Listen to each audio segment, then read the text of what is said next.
Russia's war in Ukraine is reaching a critical point. And I think we could soon hear some very terrible news.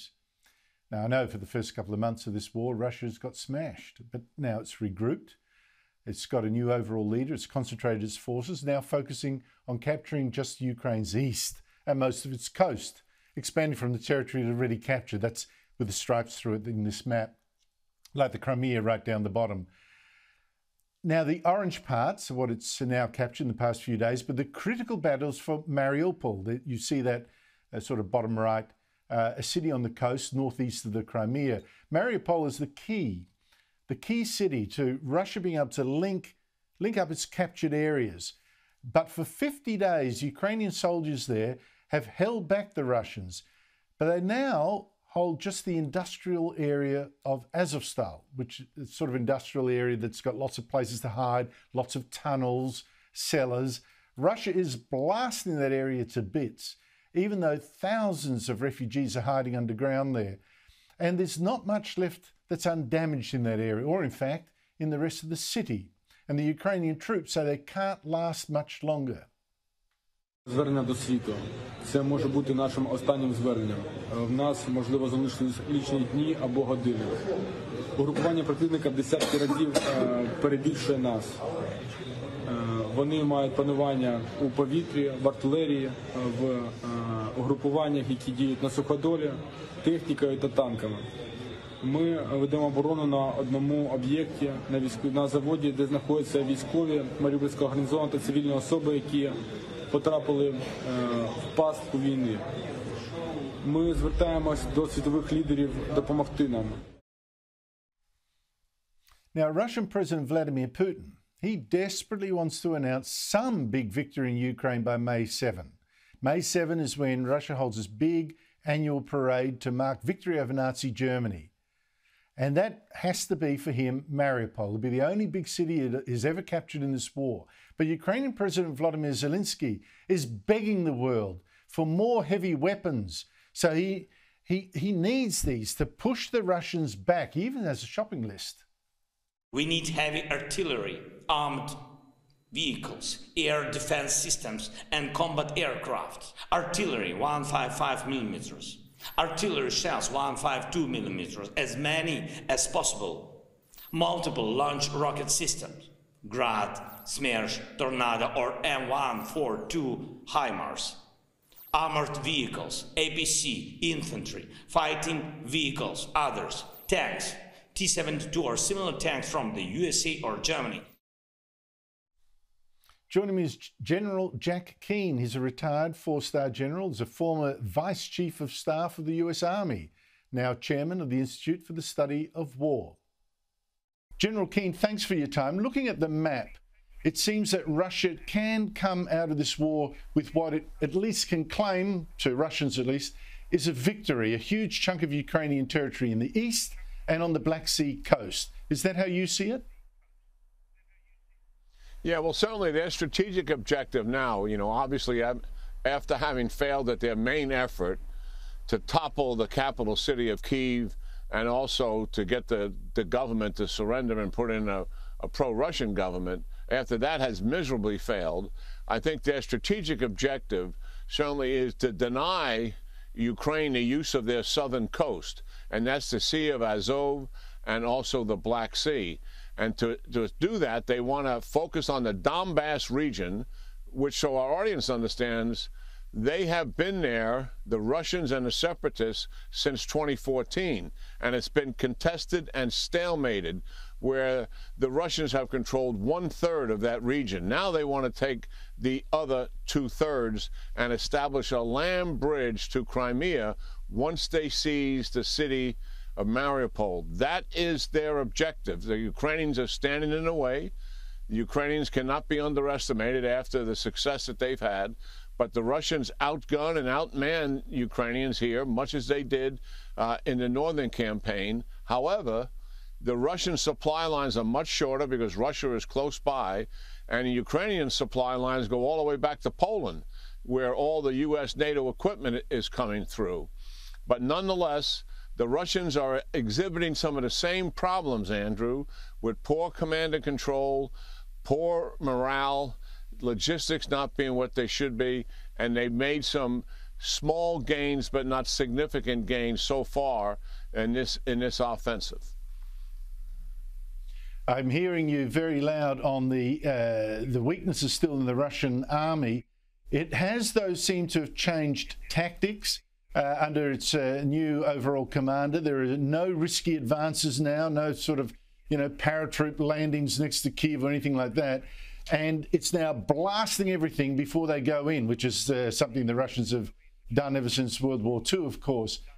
How can the Russians be stopped?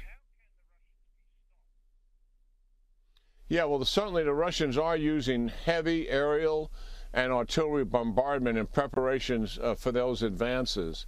And I think the way they can be stopped is the Ukrainians have got to have the weapons necessary to kill tanks, to kill armored vehicles.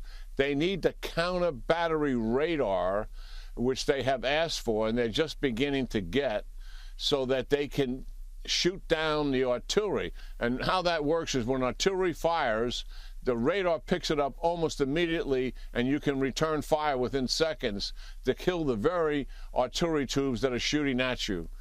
And that is crucial to the Ukrainians being able to succeed, because Russia has a preponderance of artillery. That is one of their methods in history of warfare, and it's very crucial here. The other thing is the Ukrainians have got skill and will, Andrew, and that's been manifested, and certainly their courage, and they have imagination and creativity. All that said, it is going to be a tough fight, and no one knows what the outcome here is going to be. It's just going to unfold in front of us. You're quite right in saying, they've appealed for all that. I've showed the shopping list of what Zelensky wants. He made an appeal to Germany, a name-checked Germany. This shocks me. Look, I don't know whether you've got an insight into this, General, but Germany is the giant economy of Europe. Are you amazed that this country, unlike a number of others, has refused to send Ukraine heavy weapons? It says, well, we don't have enough for ourselves. Do you buy their excuses?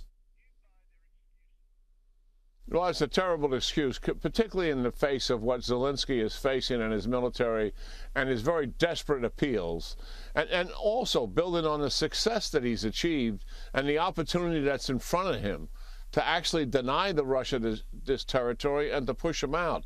Look, Scholz, the Chancellor of Germany, did a good thing. He doubled his defense budget, and that was a good thing. And he's passed some equipment to the Ukrainians, but not to give them the tanks that they want and the long-range artillery that they want, and just shut that down makes no sense. Look, Germany has been very passive all through the Cold War, and coming out after the collapse of the Soviet Union, certainly they have let their military deteriorate. They have a very weak military, and it's going to take some time to get it back. The fact that they want to get that back is a very good thing, but I also appreciate you pointing the finger at what has taken place here, and it's pretty unsatisfactory, and they're not coming forward to help the Ukrainians here.